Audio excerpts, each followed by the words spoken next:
समरसता, संवाद और राष्ट्र तपस्या के शिल्पी डॉक्टर इंद्रेश कुमार। राष्ट्रीय स्वयंसेवक संघ केवल एक संगठन नहीं, बल्कि व्यक्ति निर्माण की एक अनवरत चलने वाली कार्यशाला है। इस कार्यशाला से निकले अनगिनत तपस्वियों में से प्रमुख नाम इंद्रेश कुमार जी का है। उनका जीवन एक ऐसी यात्रा है जहां निजी महत्वाकांक्षाओं का पूर्ण विसर्जन है और राष्ट्रहित सर्वोपरि है। इस फलक पर उनके जीवन के त्याग और तपस्या के पहलुओं को समझना वास्तव में आधुनिक भारत के एक कर्मयोगी को समझने जैसा है। त्याग की पृष्ठभूमि, वैभव से वैराग्य तक। इंद्रेश जी का जन्म हरियाणा के कैथल में हुआ था। एक मेधावी छात्र के रूप में उन्होंने मैकेनिकल इंजीनियरिंग की डिग्री हासिल की। उस समय एक इंजीनियर के लिए करियर के असीमित अवसर थे, सुख सुविधाओं से भरा जीवन था और समाज में प्रतिष्ठा थी, लेकिन उनके भीतर राष्ट्र के प्रति कुछ बड़ा करने की तड़प थी। उन्होंने अपने करियर और पारिवारिक सुखों का मोह त्याग कर संघ के प्रचारक के रूप में जीवन जीने का कठिन निर्णय लिया। प्रचारक बनने का अर्थ है कोई अपना घर ना होना, कोई बैंक बैलेंस ना होना और पूरा जीवन समाज के चरणों में अर्पित कर देना। ये उनके जीवन का पहला और सबसे बड़ा त्याग था। तपस्या के कठिन वर्ष। इंद्रेश जी की तपस्या का सबसे महत्वपूर्ण पड़ाव उनका जम्मू कश्मीर में बिताया गया समय है, जब घाटी में अलगाववाद और आतंकवाद चरम पर था। तब उन्होंने वहां संघ के कार्य को विस्तार दिया, एक ऐसे क्षेत्र में जहां राष्ट्रवाद की बात करना जान जोखिम में डालना था। वहां उन्होंने राष्ट्र प्रथम का मंत्र फूंका। उनकी तपस्या का स्वरूप केवल शारीरिक श्रम नहीं था, बल्कि वैचारिक संघर्ष भी था।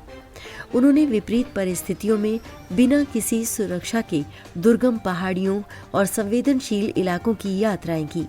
उनका उद्देश्य केवल हिंदुओं को संगठित करना नहीं था, बल्कि कश्मीर के हर नागरिक को भारत की मुख्य धारा से जोड़ना था। सामाजिक समरसता की अनूठी पहल। इंद्रेश कुमार जी के जीवन का एक बड़ा हिस्सा सामाजिक समरसता को समर्पित रहा है। उन्होंने महसूस किया कि भारत की एकता तब तक पूर्ण नहीं हो सकती जब तक अल्पसंख्यक समुदाय के मन से भय और अलगाव की भावना दूर न हो। इसी उद्देश्य से उन्होंने मुस्लिम राष्ट्रीय मंच की नींव रखने में मार्गदर्शक की भूमिका निभाई।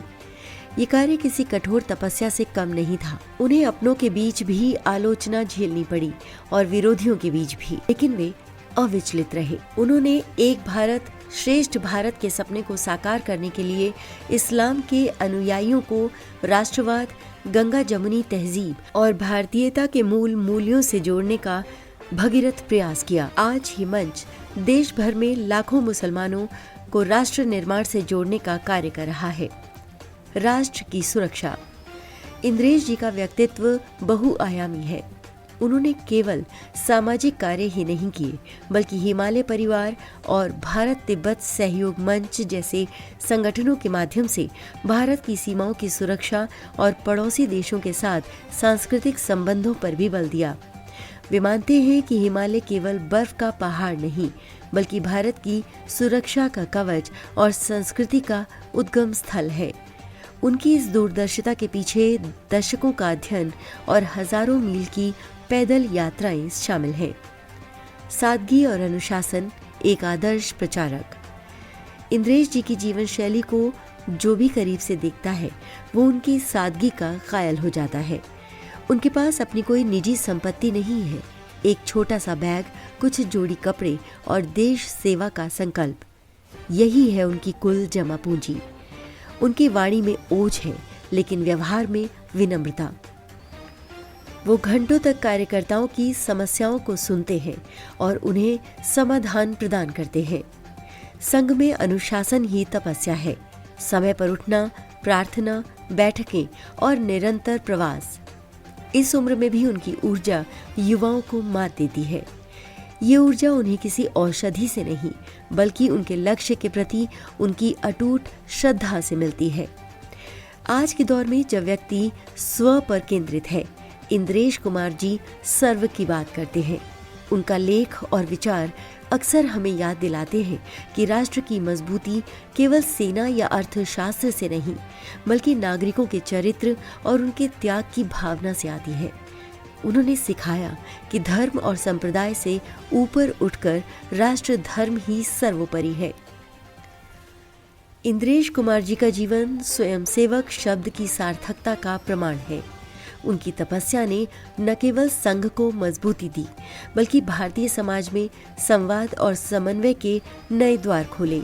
उनका त्याग हमें प्रेरित करता है कि हम भी अपने स्वार्थों को त्याग कर समाज के लिए कुछ समय निकालें। वो एक ऐसे आधुनिक ऋषि हैं जिन्होंने हिमालय की गुफाओं में नहीं, बल्कि जन जन के बीच रहकर राष्ट्र निर्माण की साधना की है। उनके विचार और उनका जीवन आने वाली पीढ़ियों के लिए एक मार्गदर्शक प्रकाश स्तंभ बना रहेगा।